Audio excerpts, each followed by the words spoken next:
Hello Patriots, welcome back to Survival Defense Tactics, helping you take care of yourself so others won't have to. Please take time to visit the website, survivaldefensetactics.com, check it out. We've got a blog going on in there, got some gear for sale, really cool list of people that we're proudly associated with, and you can also sign up for the email at the very bottom of the page to let you know when new stuff has been added, like blogs or new products. Today's topic, we're going to talk about something that I call do something more. Do something more is on a fitness level. A lot of us work 8-hour, 12-hour shifts throughout the day, and we figure we probably get plenty of exercise standing on our feet, moving around, doing this, doing that. And that's all fine and dandy. It's better than sitting around being static. But it's my belief that your body will adapt to your routine, and you're probably not getting as much exercise as you actually need. Some of you probably disagree with this. That's fine. When your body adjusts to what you do day in and day out, and it gets used to that routine, then it starts the process of not burning as many calories. That's where do something more comes in.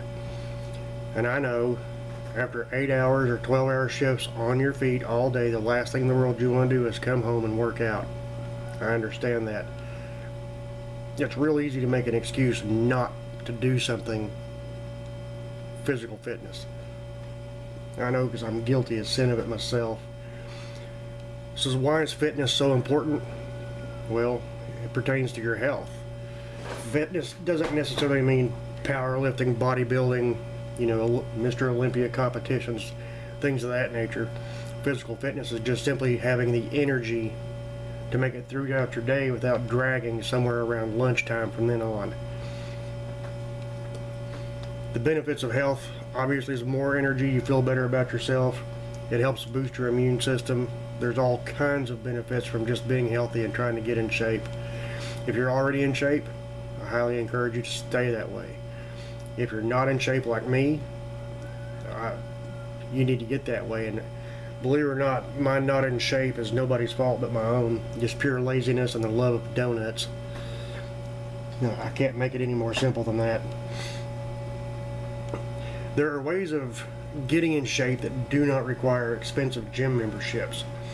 And I can't stress this near enough. If you love going to the gym and that's your thing, good for you. I'm proud of you. I'm not being sarcastic. Seriously, if that's what you like to do, great, do it. But for the rest of us that are on a really, really tight budget and we can't afford these expensive Peloton bikes and home gyms and stuff like that, there are easier and cheaper ways of getting in shape. Something as simple as walking. May not sound like a whole lot, but you actually burn quite a few calories when you walk. There's a fitness program that I'm highly interested in. I used to do it in the military, but now it's called rucking, R-U-C-K-I-N-G. And rucking is nothing more than going for a walk at a steady pace, carrying a weight on your back. Now there are websites where you can order rucking equipment like backpacks and special weights and so on and so forth. Me, I just picked up a $25 tactical type backpack from Walmart. I think I paid $25 for it.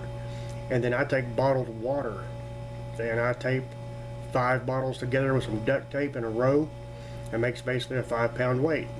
If you keep doing this over and over, you can add 5-pound increments to your backpack to the point where you can have pretty much as much weight as you want. The idea is to set out, figure out the distance you want to travel, the amount of weight that you want to carry with you as you go, and go do it. Now, it's not a race, not by any means. It's not like you're trying to make a 4-mile trip in exactly 30 minutes. Quite the contrary. Start out where you're comfortable, build up from there. And by build up from there, I would recommend you set one of 2 goals. One goal is to figure out what your start time is. How long did it take you to get, let's just say, 4 miles with 10 pounds of water on your back? However long it took you to make that 4-mile trip, the next time you want to try to make that trip either in less time, or option 2 is to carry more weight.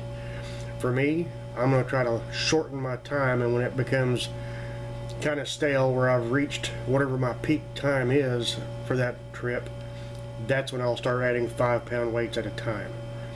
So rucking is super cheap to get into. All it really requires is a commitment to go do it, make the trip, make the walk, keep track of your time, and just try to improve on it. Another great way to get in shape, bike riding. Now I have a Genesis V2100 mountain bike, but where I live there really aren't any mountain biking trails worth bragging about. So I ride mine down the shoulder of the highway, and when I ride it, I go to the Tillman County line, which is exactly 7.5 miles from my house, there and back, 15-mile round trip. I haven't done that since the fall. We've had other complications in our house, health issues that have prevented me from getting out and doing it. So as the situation improves, I plan on getting back into bike riding as well. I'm not going to ride my bike every day. I'm not going to ruck every day. I'm going to try to break it up. That way my body doesn't get used to that routine. In addition to exercise, we need to consider our diet. What exactly are we putting in our bodies? For weight loss, I can tell you from experience, one of the first things I did to start losing weight is I laid off the soda pop. I can't stress that near enough.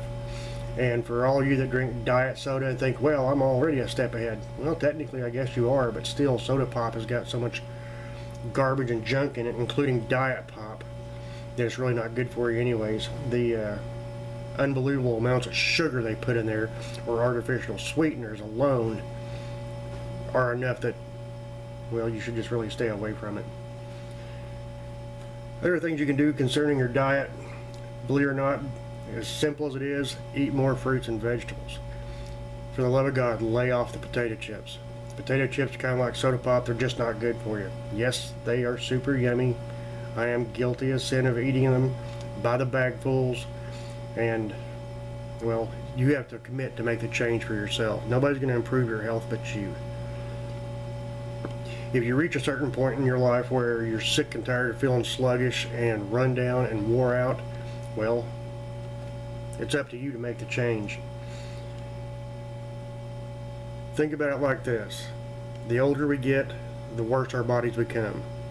There's no point in snowballing that effect by adding junk food and soda pop and stuff we actually don't need in us into our system. We need to get rid of that crap and get back to being as healthy as we can. Just follow the idea of what you can do. Do something more, and all that simply means is just do something more than what your body's used to doing.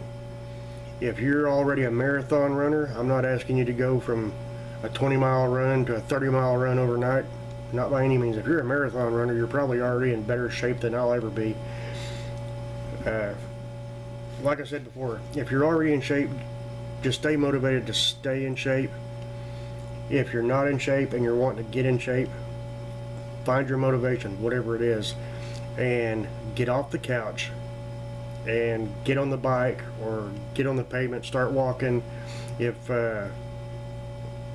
yoga is your thing, do yoga. I don't care.